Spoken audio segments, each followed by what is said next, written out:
Dead Men Tales is brought to you by SupplyHouse.com, the easy way to order HVAC, plumbing, and electrical parts. Shop online, find a wide selection of products from industry-leading brands, and get fast delivery anywhere in the U.S. And being a pro has its perks. Apply to be a SupplyHouse.com Trade Master and get access to a dedicated phone line, free shipping and returns, and discounts on every order. Join the thousands of trade pros already benefiting from their free membership at supplyhouse.com/trademaster. That's supplyhouse.com/trademaster. From heatinghelp.com, it's Dead Men Tales. I'm Dan Holohan. I once got a call from an engineer who had inspected a huge home in Toronto, Canada for a prospective buyer. The house, built in the 1920s, had a two-pipe steam heating system, or what the dead men called a vapor system.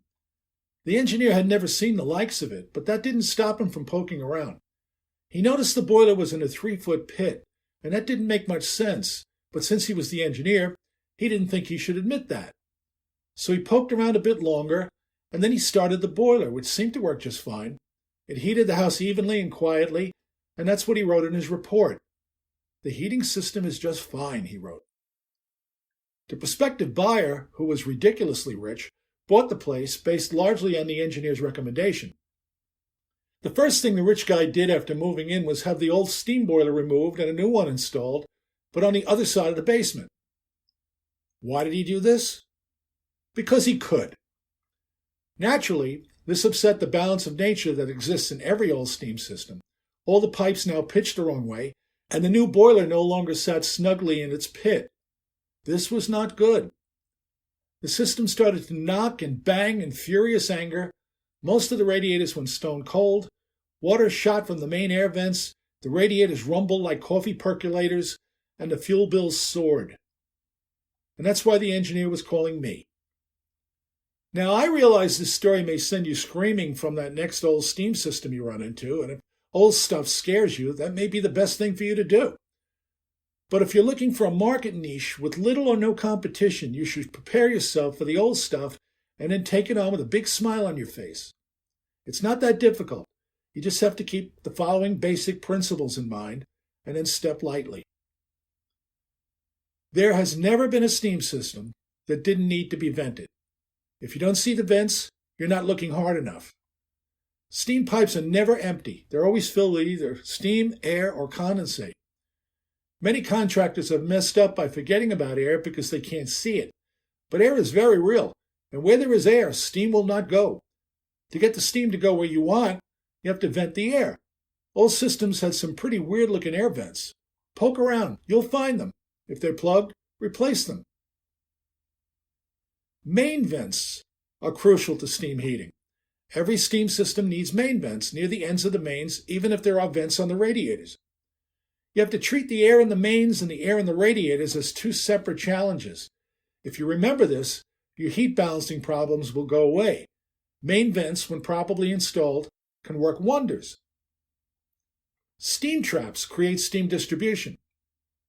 Steam traps keep the hot side hot and the cold side cold. When they're not working on two-pipe systems, you lose your system balance. You should always have about a 15-degree Fahrenheit temperature difference across a thermostatic radiator trap. If you don't see that drop in temperature, the trap has probably failed and steam is moving into places where it doesn't belong. Once it gets there, it will raise the pressure on the outlet side of the radiators. That's when the trouble begins. You won't see a temperature difference across a floating thermostatic or a bucket trap, however. To find out if these are working, you have to open a fitting, usually a union, at the trap's outlet and then watch what comes out. If the trap is good, you'll see condensate and some flash steam. If you see live steam, fix or replace the trap. If you don't see traps on two-pipe radiators, look for something else. You have to stop the steam from reaching into the dry returns. So if you don't see a trap, suspect that there's an orifice in either the supply valve or the union elbow. The Deadman-sized orifices to allow in only about 80% of what a radiator could condense. If you replace the supply valve or the union elbow, you'll have to add a thermostatic radiator trap. Some old vapor systems use special return elbows that contain check valves or dip tubes or stainless steel balls. They all did the same thing. They kept the hot side hot and the cold side cold. If you have to remove these old devices, replace them with thermostatic radiator traps or properly sized orifices. Some boilers belonged in pits, like the one in Toronto. The pit allowed for the height difference between the ends of the steam main and the boiler water line. We call this a gravity return system, a combination of static pressure from the height difference and the leftover steam at the end of the main put the water back into the boiler. Without the pit, you might not have enough static weight. The water will back up into the mains, making the system bang and hammer, and that's when the heartache begins, just as it did in Toronto. Wet returns are the pits. Steam systems are constantly dissolving, and everything eventually winds up in the wet return. That's the piping below the boiler water line.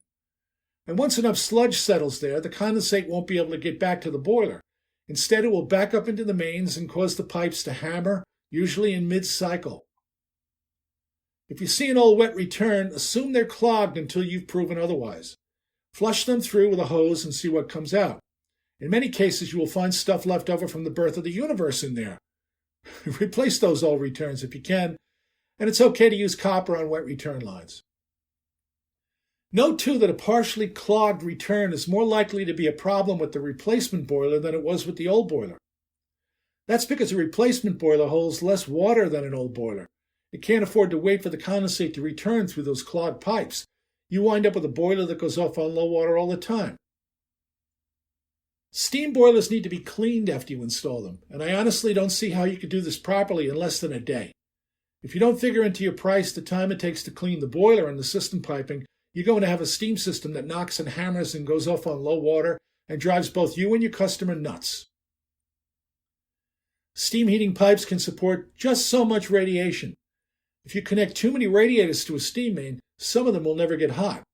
Think of steam heating as a battle between the boiler's ability to make steam and the system's ability to condense steam. A dead man sized those pipes to carry just so much steam to the radiation, taking a certain pressure drop along the way. Then he figured out his boiler and piping location based on that pressure drop. The more radiation you add, the larger the pipe must be. If you connect too much radiation, the system won't work. Steam pipes must be insulated. If the pipes aren't insulated, they'll give off too much heat.